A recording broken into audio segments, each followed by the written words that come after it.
ஜென்ரலாக ஓப்போ ஃபோன்ஸ்னு வரையில் வேல்யூ நல்லா இருக்கோ இல்லையோ நல்ல ஸ்லீக்கான ஃபோன் கொடுத்துருவாங்க. இங்கே இந்த ரெனோ 7 சீரீஸும் அதே மாதிரி தான் இருக்குது. இன்ஃபேக்ட் இதில் கேமராஸ் கூட நல்லா தான் இருக்குதுன்னு நினைக்கிறேன். பட் ஆக்சுவலாக எப்படி இருக்குது, இந்த ஃபோன்ஸில் என்ன ஆஃபர் பண்ணுறாங்க, முதல்ல அன்பாக்ஸ் பண்ணுவோம், அப்புறம் டீட்டெயில்டாக பார்ப்போம். என் பேர் ஆஷ், நீங்கள் பார்த்துட்டு இருக்கிறது C4E Tech தமிழ். வீடியோ பிடிச்சிருந்துச்சுன்னா மறக்காமல் கீழே இருக்க தம்ஸ் அப் பட்டன், சப்ஸ்கிரைப், பெல் ஐகான்ஸ் அதெல்லாம் ப்ரெஸ் பண்ணுங்கள். இப்போ நம்ம வீடியோக்கு போவோம். ஸோ இதுதான் ரெனோ 7 ப்ரோ வர பாக்ஸ். கொஞ்சம் ஓப்போ இந்த தடவை வித்தியாசமாக கொடுத்துருக்காங்க. பாக்ஸை ஸ்லீவ்லேருந்து எடுப்போம், ஓப்பன் பண்ணலாம். உள்ள ஒரு பிளாக் இன்சர்ட் இருக்குது. இதில் எப்போவுமே பார்க்குற மாதிரி ஒரு சிம் இஜெக்டர் டூல், சில ரெகுலர் லீஃப்லெட்ஸ், அதுக்கப்புறம் ஒரு TPU கேஸ். ஓகே, இப்போ நம்ம ரெனோ 7 ப்ரோக்கு வருவோம். எடுத்தோடனே சின்ன சொதப்பல் அப்படியே அந்த ராப்பர் வந்துருச்சு. பட் ஸ்டில் பேக் பார்க்க டிஃப்ரெண்ட்டாக இருக்குது, நல்லா இருக்குன்னே சொல்லலாம். இங்கே உள்ள இந்த ஸ்டிக்கரையும் ரிமூவ் பண்ணலாம். மற்றபடி பாக்ஸில் வேறு என்ன இருக்குன்னு பார்த்தா ஒரு 65 what super வூக் charger, USB Type A to Type C cable. So box contents அவ்வளோதான். இப்போ நம்ம இந்த ஃபோனை கொஞ்சம் டீட்டெயில்டாக பார்ப்போம். இப்போ டிசைன் வரையில் நிறைய பண்ணியிருக்காங்க, ரூம் போட்டு யோசிச்சுக்கிறாங்கன்னு வச்சுக்கோங்களேன். ஏன்னா இப்போது பேக்கில் என்ன பாப்புலராக இருக்குது, ஜென்ரலாக கிளாஸ், கொஞ்சம் டெக்ஸ்சர்ட் ஃபீல், கலர்ஸ், மெட்டல், செராமிக். சரிப்பா, இதில் ஏதாவது ஒன்று நம்ம யூஸ் பண்ணுவோம் அப்படின்னு யாராவது சொல்லியிருப்பாங்க போல். ஆனால் எதை யூஸ் பண்ணுறதுங்கிறதுல ஒரு அக்ரிமெண்ட் இல்லாமல் எல்லாத்தையுமே யூஸ் பண்ணியிருக்காங்க. சீரியஸாக இங்கே நான் சொன்ன எல்லாமே இந்த பேக்கில் இருக்குது. ஸோ பின்னாடி கிளாஸ், இதில் சில எச்சிங்ஸ் இருக்குது, மைக்ரோ எச்சிங்ஸ். ஸோ ஒரு ஃபீல் இருக்குது, நம்ம கையில் பிடிச்சி யூஸ் பண்ணையில் ஒரு டெக்ஸ்சர்ட் ஃபீல் இருக்குது. லைட்டில் ரிஃப்ளெக்ட் பண்ணையில் இருக்கிற எல்லா கலரும் ரிஃப்ளெக்ட் ஆகுது. அவ்வளோதான் நினைக்காதீங்க. மேலே இந்த கேமராவை பார்த்தீங்கன்னா டாப்பில் மெட்டல், கீழே செராமிக். சரி, இதெல்லாம் ஓகே, எல்லாரும் பண்ணுறது தானே இவங்களும் பண்ணியிருக்காங்க, எல்லாத்தையும் சேர்த்து பண்ணிக்கிறாங்க, எதுவுமே வித்தியாசமாக இல்லை அப்படின்னு யாரும் சொல்லிடக்கூடாதுங்கிறதுக்காக LED லைட்டும் குத்துக்கிறாங்க. ரியலிஸ்டிக்காக பார்க்கல இவ்வளோ அப்படியே குழப்பி அடிக்கையில் வேலைக்கு ஆகக்கூடாது. ஆனால் இங்கே இந்த பேக் எப்படியோ எல்லாத்தையும் சேர்த்து குழப்பி ஒரு நல்ல லுக் எடுத்துகிட்டு வந்துட்டாங்க. ஏன்னா இது ஆக்சுவலாக பார்க்க ப்ரீமியமாக இருக்குது. ப்ளஸ் கையில் பிடிச்சி யூஸ் பண்ணலையும் அந்த ப்ரீமியம் ஃபீல் இருக்குது. உங்களுக்கு இந்த அளவுக்கு ரொம்ப ஃப்ளாம்பாயண்ட்டாக ஒரு பேக் வேணாம், கொஞ்சம் சிம்பிளாக வேணும்னா ஸ்டார்லைட் பிளாக் அப்படின்னு சொல்லி ஒரு வேரியண்ட்டும் ஆஃபர் பண்ணுறாங்க. அது இந்த அளவுக்கு அடிக்க வர மாதிரி இல்லை, பேக் கொஞ்சம் சட்டிலான ஃபினிஷ் கொடுத்துருக்காங்க அதில். சரி, எந்த கலராக இருந்தாலும் ஓவரால் ஃபோன் ரொம்ப லைட்டாக இருக்குது. 180 கிராம் தான் வெயிட்டு. ப்ளஸ் நீங்கள் ஓப்போட ப்ரெசன்டேஷனை பார்த்துருந்தீங்கன்னா ஒரு 1000 தடவை சொல்லியிருப்பாங்க, 7.5 மில்லிமீட்டருக்கு கம்மியான திக்னஸ். இது வரைக்கும் அவங்க எடுத்துகிட்டு வந்த ரெனோ ஃபோன்ஸ்லேயே இதுதான் இருக்கிறதுலையே ஸ்லிம்மஸ்ட் ஃபோன். 6 இன்ச் டிஸ்பிளேயோட பேர் பண்ணியிருக்காங்க. ஸோ ரொம்ப ஈஸியாக இருக்குது, ஒரு கையில் பிடிச்சி யூஸ் பண்ணுறதுக்கு, சிங்கிள் ஹேண்ட் யூஸ்க்கு ரொம்ப ஃப்ரெண்ட்லியாக இருக்குன்னு சொல்லலாம். ப்ளஸ் ஓப்போ ஃபோன், அதனால selfie main matter. So selfie எடுக்கிறதுக்கும் ஒத்த கையில் பிடிச்சி எடுக்கிறதுக்கு வசதியாக இருக்குது. நான் சொன்ன மாதிரி செல்ஃபீஸ்க்கு ஓப்போ ஃபோன்ஸில் எப்போவுமே முக்கியத்துவம் கொடுத்துருக்காங்க. ஸோ இங்கேயும் சோனியோட IMX சென்சரோட 32 mega pixel selfie camera use பண்ணியிருக்காங்க. இதில் வித்தியாசம் என்னென்னா இது ஒரு RGBW சென்சர், அதாவது red, green, blue, white sub பிக்சல்ஸோட. யூஸ்வலாக RGB கான்ஃபிகரேஷன் இருக்கும், ரெட், க்ரீன், க்ரீன், ப்ளூ. அதோட கம்பேர் பண்ணல இதில் லைட் அதிகமாக அக்செப்ட் பண்ண முடியணும், இமேஜ் குவாலிட்டி பெட்டராக இருக்கும். இதுதான் தியரி. எவ்வளோ இம்ப்ளிமெண்ட் பண்ணியிருக்காங்க, இந்த செல்ஃபீஸ் உங்களுக்கு எப்படி தெரியுது கீழே கமெண்ட்ஸில் சொல்லுங்கள். என்னை பொறுத்த வரைக்கும் செல்ஃபீஸ் ரொம்பவே இம்ப்ரெசிவாக இருந்துச்சு. எஸ்பெஷலி DOL HDR, அதாவது டிஜிட்டல் ஓவர்லேப் HDR அப்படின்னு ஒரு ஃபங்க்ஷனாலிட்டி எடுத்துகிட்டு வந்திருக்காங்க. ஸோ ஜென்ரலாக இதை வந்து நம்ம பிரைமரி கேமராஸில் தான் பார்ப்போம், அதாவது பின்னாடி உள்ள பிரைமரி கேமராஸில் தான் பார்த்துருக்கோம். இப்போ செல்ஃபி கேமராஸில் இந்த ஃபீச்சர் எடுத்துகிட்டு வந்திருக்கிறதுனால செல்ஃபீஸில் HDR ஷாட்ஸ் ரொம்பவே கிளியராக வந்துச்சு. ஸோ HDRனா என்ன, ஹை டைனாமிக் ரேஞ்ச்.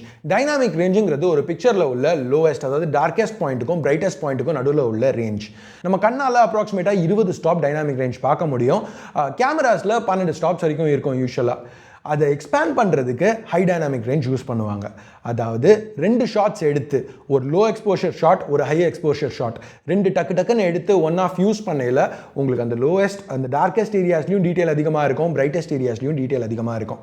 இப்போ இதில் நெகட்டிவ் என்னன்னா, நீங்கள் ஷாட் எடுக்கல டக்குன்னு 2 ஷாட் எடுக்குது. ஸோ லைட்டாக ஒரு மூவ்மெண்ட் இருந்துச்சுன்னா கூட பிளரி ஷாட்ஸ் வர சான்ஸ் இருக்குது.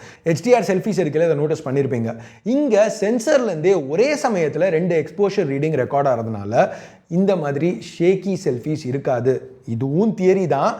HDR நல்லா தான் வந்துச்சு, பட் அஃப்கோர்ஸ் டெஸ்ட் பண்ணி பார்த்துட்டு ஃபுல் ரிவ்யூவில் தான் இது இன்னும் டீட்டெயில்டாக சொல்ல முடியும். இந்த ஃபோனோட ஃபுல் ரிவ்யூ வேணும்னா கீழே கமெண்ட்ஸில் சொல்லுங்கள். நிறைய பேர் கேட்டிங்கன்னா கண்டிப்பாக பண்ண ட்ரை பண்ணுறேன். இது போக ரெகுலரான போகா கண்ட்ரோல்ஸ், போகா ஃப்ளார்னு ஒரு ஆப்ஷன், அந்த பின்னாடி உள்ள லைட்ஸை பாப் ஆக வைக்கிறதுக்கு இதெல்லாம் இங்கே அவைலபிளாக இருக்குது. இது வீடியோலையும் யூஸ் பண்ண முடியும். பட் போகா வீடியோன்னு வரையில் எல்லா ஃபோன்ஸ் மாதிரியே இதுலேயும் கொஞ்சம் ஆவரேஜாக தான் இருக்குது. என்னோட அடுத்த கேள்வி, சரி செல்ஃபிக்கு இவ்வளோ ஃபோக்கஸ் பண்ணியிருக்காங்க, அப்போ பின்னாடி உள்ள கேமரா சொதப்பிருப்பாங்களோ அப்படின்னு தான்.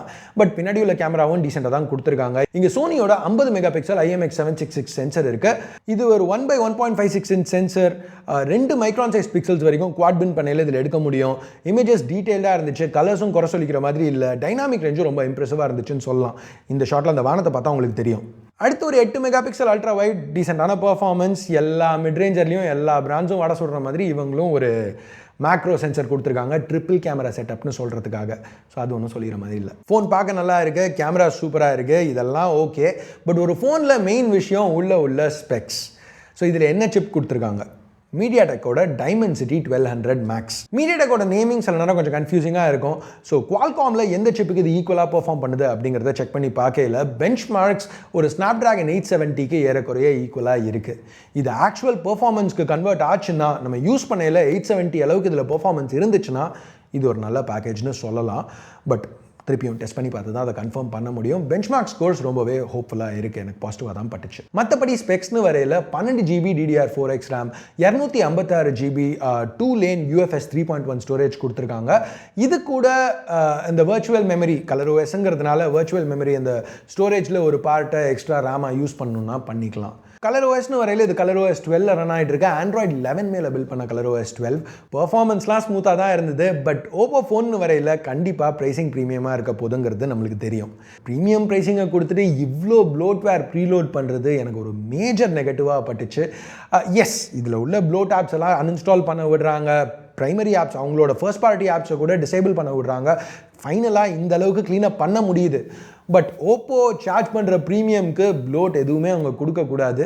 இங்கே கொடுக்குறது ஒரு கண்டிப்பாக ஒரு நெகட்டிவ் தான். அது போக பெர்ஃபார்மன்ஸ்னு வரையில் எதுவும் குறை சொல்லிக்கிற மாதிரி இல்லை, எல்லாமே ஸ்மூத்தாக தான் இருந்துச்சு. எஸ்பெஷலி இந்த 90 Hz AMOLED பேனல் கொடுத்துருக்கிறதுனால அந்த ஸ்மூத்தஸ் இன்னும் நல்லாவே ஃபீல் பண்ண முடிஞ்சுது. டிஸ்பிளே பற்றி பேசல, இதில் HDR10+ சப்போர்ட் இருக்குது. ப்ளஸ் இது ஒரு நல்ல பிரைட்டான பேனல், அவுட்டோர் யூஸ் பண்ணலையும் எதுவும் பிரச்சனை இல்லை. இதை Gorilla Glass 5ஆல் கவர் பண்ணியிருக்காங்க ப்ரொடெக்ஷனுக்காக. சரி, இப்போ நம்ம டக்குன்னு பிளேஸ்மெண்ட்ஸை பார்ப்போம். ரைட்டில் பவர் பட்டன், அந்த பச்சை கலர் ரெனோ ஆக்சென்ட்டோட, டாப்பில் செகண்டரி நாய்ஸ் கேன்சலிங் மைக்ரோஃபோன், லெஃப்ட்டில் வால்யூம் கீஸ், பாட்டமில் speaker, USB Type-C port, primary microphone, அப்புறம் சிம் ட்ரே. இங்கே 2 சிம்ஸ் யூஸ் பண்ண முடியும். இதில் ஒரு சிம்மில் மட்டும்தான் 5G சப்போர்ட் இருக்குது. அது சின்ன நெகட்டிவாக இருந்தாலும் 11 பேண்ட் 5G சப்போர்ட் இருக்குது. ஸோ கொஞ்ச நாள் முன்னாடி வரைக்கும் 1 பேண்ட் 2 பேண்ட் கொடுத்து எங்களது 5G ஃபோன் அப்படின்னு சொல்லி நிறைய பேர் மார்க்கெட் பண்ணிட்டு இருந்தாங்க. ஸோ இப்போ அந்த மாதிரி இல்லாமல் எல்லா பிராண்ட்ஸுமே இப்போ நிறைய பேண்ட் சப்போர்ட் கொடுக்கறது ஒரு பாசிட்டிவ் தான். Battery capacity 4500 mAh, 65 watt charger use பண்ணி சார்ஜ் பண்ணல 0 to 100 கிட்டத்தட்ட 30 நிமிஷத்தில் சார்ஜ் பண்ண முடியுங்கிறது ஓப்போட கிளைம். இந்த பாயிண்ட்ல தான் நம்ம ஜென்ரலாக பிரைசிங் பற்றி பார்ப்போம். பட் இந்த வீடியோவை லான்ச்சுக்கு முன்னாடி ஷூட் பண்ணுறேன், எனக்கு அஃபிஷியல் பிரைசிங் தெரியாது. தெரிஞ்ச உடனே கீழே உள்ள டிஸ்கிரிப்ஷன்லையும் சரி கமெண்ட்ஸ்லையும் சரி ஒரு பின் கமெண்ட் மூலமாக அப்டேட் பண்ணுறேன். ஸோ அதை செக் பண்ணி பாருங்கள். இந்த பிரைசிங் எப்படி இருக்குன்னு நினைக்கிறீங்க? எது கரெக்டான பிரைசிங்காக இருந்திருக்கணும்? கண்டிப்பாக ஓப்போ ஒரு ப்ரீமியமோட தான் லான்ச் பண்ணியிருப்பாங்க. கரெக்டான ப்ரைஸ் என்னன்னு நீங்கள் நினைக்கிறீங்க கீழே கமெண்ட்ஸில் சொல்லுங்கள். எனக்கு தெரியும் நிறைய ரிவ்யூஸ் நான் இது வரைக்கும் பண்ணலன்ட்டு. பட் ஒரு மாதம் நான் பெருசாக எந்த வேலையும் பார்க்கல. இப்போ தான் அன்பாக்சிங்ஸ் பண்ணியிருக்கேன், அடுத்த ரிவ்யூஸ் வரப்போகுது. ஸோ எந்த ஃபோன் உங்களுக்கு ரிவ்யூ முக்கியம்னு நினைக்கிறீங்களோ அதை கீழே கமெண்ட்டில் சொல்லுங்கள். எந்த ஃபோனோட ரிவ்யூஸ் நீங்கள் கேட்குறீங்களோ அதை பேஸ் பண்ணி கண்டிப்பாக ஃபஸ்ட்டு கவர் பண்ண ட்ரை பண்ணுறேன். அவ்வளோதான் இந்த சின்ன அன்பாக்சிங் வீடியோக்கு. பிடிச்சிருக்கு பிடிக்கலன்னு நினைக்கிறீங்களோ அதை பேஸ் பண்ணி தம்ஸ் அப்பில் தம்ஸ் டவுன், சப்ஸ்கிரைப் பண்ணலன்னா சப்ஸ்கிரைப் பட்டன் ஏற்கனவே சப்ஸ்கிரைப் பண்ணியிருந்தீங்கன்னா பக்கத்தில் உள்ள பெல் ஐக்கான் அதையும் ப்ரெஸ் பண்ணுங்கள். அப்போ தான் நான் போடுற வீடியோஸை நீங்கள் மிஸ் பண்ணாமல் பார்க்க முடியும். அடுத்த வீடியோவில் உங்களை திருப்பி சந்திக்கிற வரைக்கும் என் பேர் ஆஷ். நீங்கள் பார்த்துட்டு இருக்கிறது C4E Tech Tamil. Have a nice day. Bye.